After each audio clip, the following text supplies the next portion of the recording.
রান্না করলাম ছুরি শুটকি আর মোল্লা শুটকি দিয়ে শীতকালীন সবজি। তো চলে গেলাম রান্নাতে।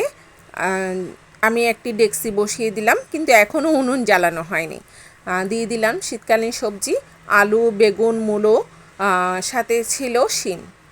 ওগুলো না হলে কি হয়, দিয়ে দিলাম এখানে কিছুটা হলুদ, পরিমাণ মতো শুকনো মরিচের গুঁড়ো, লবণ, তারপর হামানদিস্তায় ছেঁচে নেওয়া কিছুটা পেঁয়াজ, রসুন, দিয়ে দিলাম কাটা কিছুটা পেঁয়াজ। এখানে বলে দিই, একটি পেঁয়াজের পরিমাণ কিন্তু বেশি দরকার আছে। তারপর আমি সরষের তেল দিয়ে অনেকক্ষণ ধরে মাখিয়ে নিলাম। এর মধ্যে বলে দিই, একটু জিরে আদা দিয়েছিলাম, কিন্তু খুব সামান্য, এটা একদম পরিমাণে কম। আর এটা সর্ষের তেল দিয়ে রান্না করলে কিন্তু অনেক স্বাদ হয়।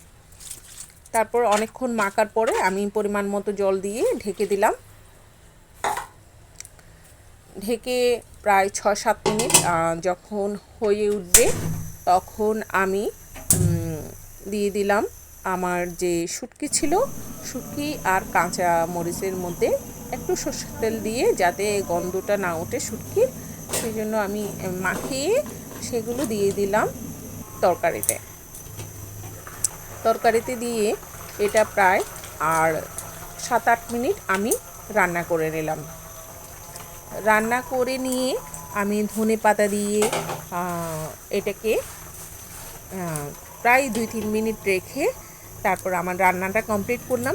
প্লিজ আপনাদের যদি এই শুটকির তরকারিটা ভালো লেগে থাকে, তাহলে আমাকে লাইক, কমেন্ট, শেয়ার দিবেন আর আমার পাশে থাকবেন। আমার রেসিপি দেখার জন্য ধন্যবাদ।